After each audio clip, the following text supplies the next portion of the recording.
Eu sou a Sara Teirinho Machado de Araújo e, juntamente com a ajuda dos meus colaboradores e sob orientação do professor Cláudio Teixeira, eu estou aqui para apresentar o trabalho titulado Usando dados transversais e análise de sobrevivência para inferir a longevidade da imunidade ao SARS-CoV-2. Esse grupo é composto por profissionais que atuam junto comigo no Centro Universitário do Estado do Pará e também que atuam na Secretaria Municipal de Belém, no Instituto Evandro Chagas e na Universidade Federal do Pará. Bom, compreender a memória imunológica para o SARS-CoV-2 é muito importante tanto para fins diagnósticos quanto para fins de entender qual a importância da longevidade das vacinas e para avaliar o provável curso futuro da pandemia.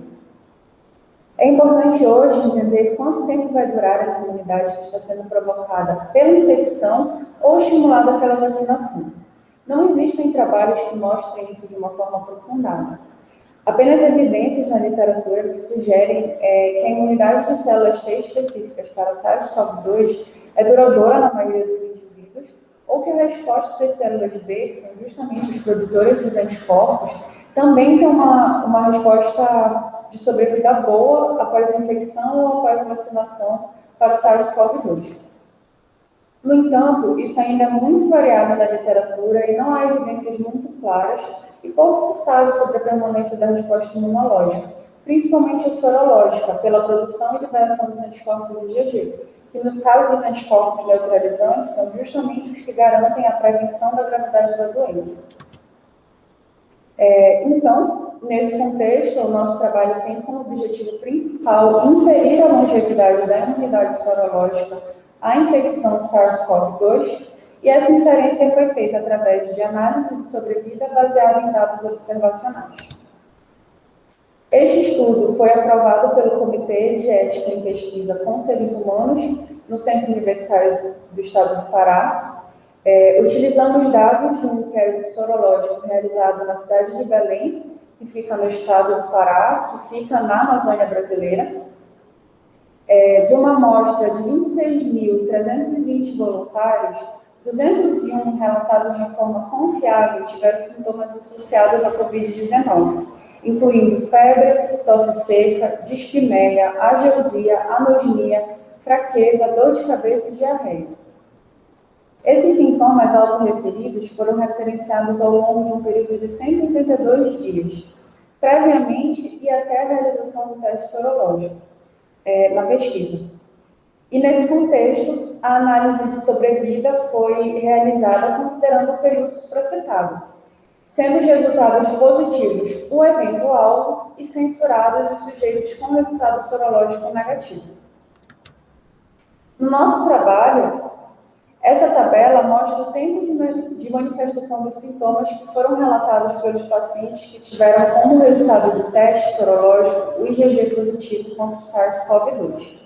A partir da tabela, a gente pode chegar à conclusão de que muitos indivíduos relataram ter os sintomas próximos ao dia em que o teste deu positivo e, com o avançar dos dias no curso natural da doença, foi reduzindo o número de pessoas que relataram ter manifestado sintomas nos dias que antecederam o teste. Então, aqui a gente pode observar que um grande número de pessoas manifestou sintomas há poucos dias antes do teste, mas um número menor de pessoas manifestaram sintomas cerca de 50 dias antes do teste, mas mesmo assim foram positivos para IgG. Caiu um pouco mais o número de pessoas que manifestaram sintomas cerca de 100 dias antes do teste, sendo positivas para IgG.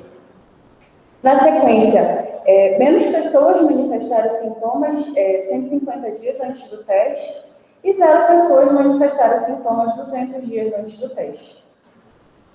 Aqui na segunda imagem, há a demonstração de que no último dia em que houve um teste de IgG positivo, só tinha uma pessoa do sexo feminino que positivou o teste, e isso aconteceu no dia 182, como a gente pode ver aqui. E na terceira imagem, que é essa aqui de baixo, há a demonstração do número de indivíduos censurados, que são os que não apresentaram IgG positivo. Então, a gente pode observar que houve dias com 2 indivíduos censurados, outros com 3 indivíduos censurados, e assim por diante até o final da pesquisa, no dia 182. O que foi mostrado naquela primeira tabela também está sendo representado nesse gráfico. No eixo horizontal está o tempo de manifestação dos sintomas antes do teste, que deu positivo para IgG, e no eixo vertical a gente tem a probabilidade de sobrevida dessa imunidade ao SARS-CoV-2.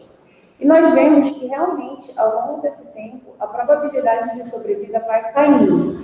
Ou seja, é uma probabilidade de sobrevida alta quando os sintomas estão a pouco tempo do dia do teste, ou seja, a probabilidade de o indivíduo realmente ter a imunidade nesse momento é forte, e com o passar do tempo, a probabilidade de existir essa imunidade vai decaindo, mas ainda assim ela está presente até cerca de 182 dias.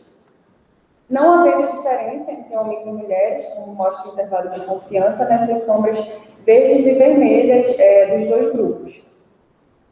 Assim como também a gente pode observar que o tempo de sobrevida mediano para homens, ou seja, o tempo no qual a probabilidade de sobrevida é igual a 0,5, foi de 123 dias, com intervalo de confiança entre 115 e 134.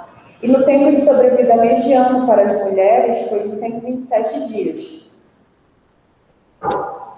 Aqui nesse gráfico temos os eventos cumulativos.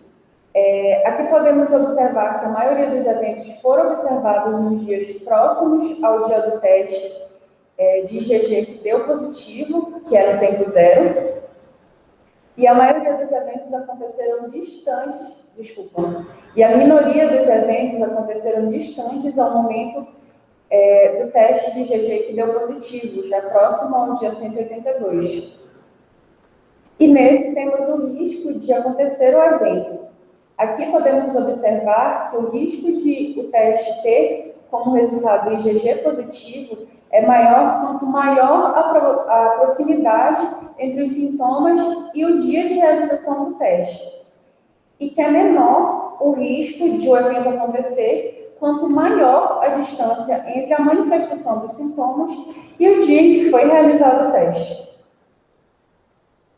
Bom, os nossos resultados sugerem que a longevidade da imunidade ao SARS-CoV-2 pode durar aproximadamente 180 dias, que é cerca de 6 meses, entre os não vacinados, e não há vantagem de sobrevivência para a longevidade da imunidade feminina em comparação com a masculina.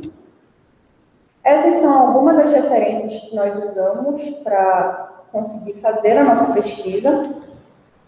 E qualquer informação adicional, ou qualquer contato profissional, ou algum tipo de colaboração, pode ser feito diretamente com o professor Cláudio Teixeira pelo e-mail que está na tela. E eu gostaria de agradecer ao CESUCO pela oportunidade de estar aqui, e ao professor Cláudio Teixeira também pela oportunidade de aprendizado na área, e pela orientação fantástica que ele me deu em relação ao trabalho, e a todos que participaram deste projeto para que ele pudesse acontecer. Obrigada.